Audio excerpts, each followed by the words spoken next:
முதல் விசுத்திகரணை கலை அத்தடங்கோட்ட கத்கஹலிய பிரிந்தஹா தியனியர் ரிமாண்ட் என்பதான செய்தியாக இது அமையப்பெறுகிறது. பண சுத்திகரிப்பு செய்ததான குற்றச்சாட்டில் கேலிய ரம்புக்வெல்ல முன்னாள் அமைச்சர், அவருடைய மனைவி மற்றும் மகள் ஆகியோர் விளக்கமறியலில் வைக்கப்பட்டிருப்பதான செய்தி. எனவே மிக முக்கியமாக மக்கள் மோசடிக்காரர்களை, அதே நேரத்தில் லஞ்ச ஊழலோடு தொடர்பட்டவர்களை தண்டிக்கின்ற செயற்பாட்டுக்கு முக்கியத்துவம் அளிப்பதாக ஏற்கனவே கூறியிருந்தது. அதன் அடிப்படையில் இப்பொழுது ஒட்டுமொத்தமாக கெஹலிய மற்றும் கெஹலியனுடைய குடும்பத்தினர் இந்த விவகாரத்தில் சிக்கியிருக்கிறார்கள். 40 வங்கிக் கணக்குகள் இவர்கள் வசம் இருந்ததான தகவல்களும் வெளியாகி இருக்கின்றன. கிட்டத்தட்ட 9 கோடி ரூபாய் அளவில் மோசடியான முறையில் இவர்கள் வருமானத்தை ஈட்டி இருக்கிறார்கள் என்பதும் இதன் மூலம் வெளிப்பட்டிருக்கிற முக்கியமான செய்தியாக நாம் அவதானிக்கலாம். எனவே முன்னாள் அமைச்சர் கேலிய ரம்புக்வெல்ல, அவரது மனைவி மற்றும் மகள் ஆகியோர் லஞ்சம் மற்றும் ஊழல் விசாரணை ஆணைக்குழுவில் அதிகாரிகளால் கைது செய்யப்பட்டு நீதிமன்றத்தில் ஆஜர்படுத்தப்பட்ட பின்னர் பிணையில் விடுவிக்கப்பட்ட போதிலும் பிணை நிபந்தனைகளை நிறைவேற்ற தவறியதால் முன்னாள் அமைச்சர் கேலிய ரம்புக்வெல்ல, அவரது மனைவி மற்றும் மகள் ஆகியோர் தொடர்ந்தும் விளக்கமறியல் வைப்பதற்கான உத்தரவு இவ்வாறு பிறப்பிக்கப்பட்டிருக்கிறது என்பதான செய்தியை நாங்கள் அவதானிக்கக்கூடியதாக இருக்கிறது.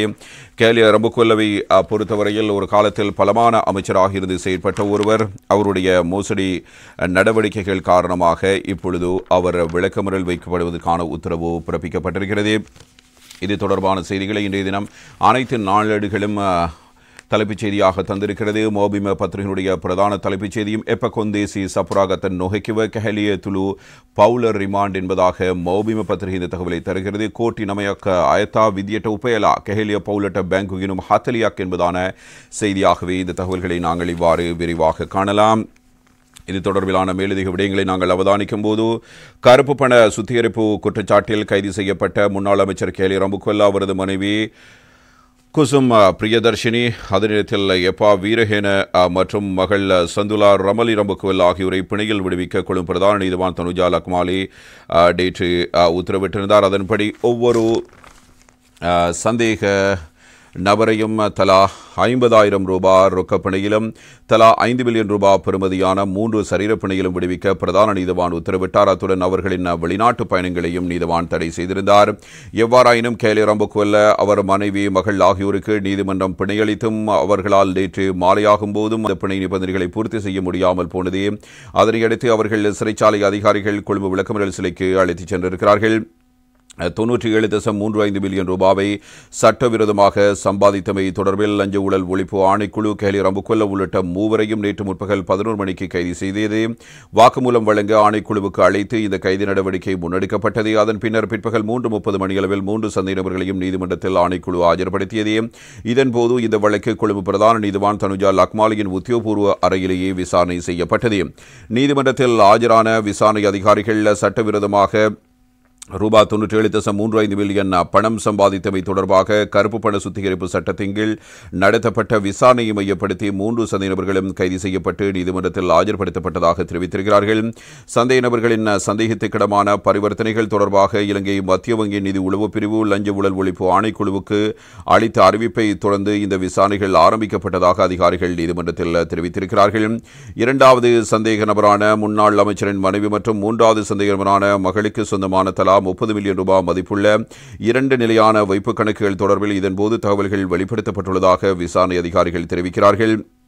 இந்த சந்தேக நபர்களுக்கு சொந்தமான ஆயுள் காப்புறுதி கொள்கைகள் குறித்தும் விசாரணைகள் நடத்தப்பட்டு வருவதாகவும், சந்தேக நபர்களுக்கு சொந்தமான தலா 15 மில்லியன் ரூபாய் மதிப்புள்ள 3 வங்கிக் கணக்குகள் வேறு நபர்களின் பெயர்களில் இருப்பதாக இதன்போது தகவல்கள் வெளிப்படுத்தப்பட்டுள்ளதாகவும் லஞ்ச ஊழல் விசாரணை ஆணைக்குழு அதிகாரிகள் நீதிவானுக்கு தெரிவித்திருக்கிறார்கள்.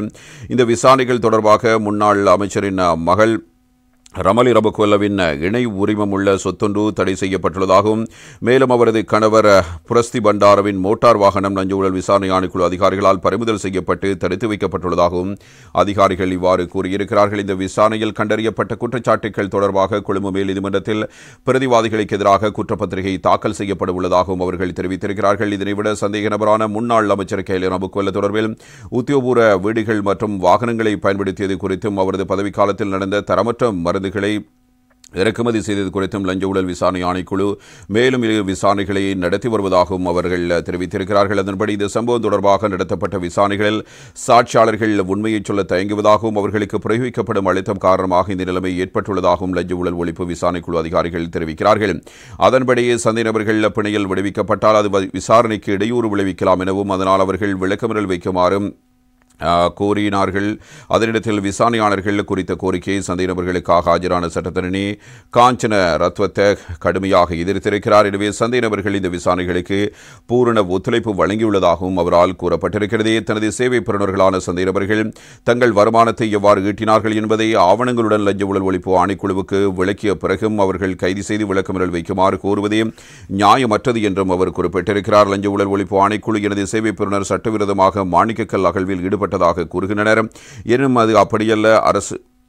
அரசுக்குரிய வரி செலுத்தப்பட்டு அனுமதியுடன் நடத்தப்பட்ட மாணிக்கக்கல் அகழ்வு பணியை அதுவாகும்.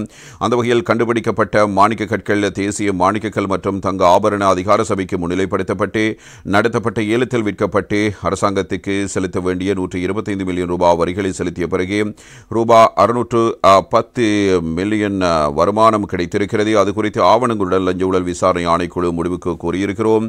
எனது சேவை பெறுநர் சில வாரங்களுக்கு முன்பு சுமார் 1 மாதம் விளக்கமறியல் வைக்கப்பட்டார். அவரை மீள விளக்கமறியல் வைக்க வேண்டும் என்ற கோரிக்கையை ஏற்றுக்கொள்ள முடியாதது என சேவை பெறுநர் சாட்சிகளை அச்சுறுத்தார் என எந்த ஆதாரமும் இல்லாதால் கருப்பு பண சுத்திகரிப்பு சட்டத்தின் கீழ் அவர்களுக்கு எதிராக எந்த ஆதாரமும் சமர்ப்பிக்கப்படாததால் சந்தேக நபர்களை பிணையில் விடுவிக்குமாறு கோருகிறேன் என சட்டத்தரணி காஞ்சன அசரவத்த கூறியிருக்கிறார். எனவே முன்வைக்கப்பட்ட இருதரப்பு விடயங்களையும் ஆராய்ந்து நீதவான் தனுஜல் அக்மாலி மூவரையும் பிணையில் விடுவித்தார். அதன்படி இந்த வழக்கு மீண்டும் ஆகஸ்ட் 27 விசாரணைக்கு எடுத்துக் கொள்ளப்பட இருக்கிறது. இது எப்படி இருப்பினும் பிணை நிபந்தனைகளை பூர்த்தி செய்ய முடியாமையினால் இவர்கள் தொடர்ந்தும் விளக்கமறியல் வைக்கப்பட்டிருக்கிறார்கள் என்பதுவே முக்கியமான செய்தியாக அமைந்திருக்கிறது.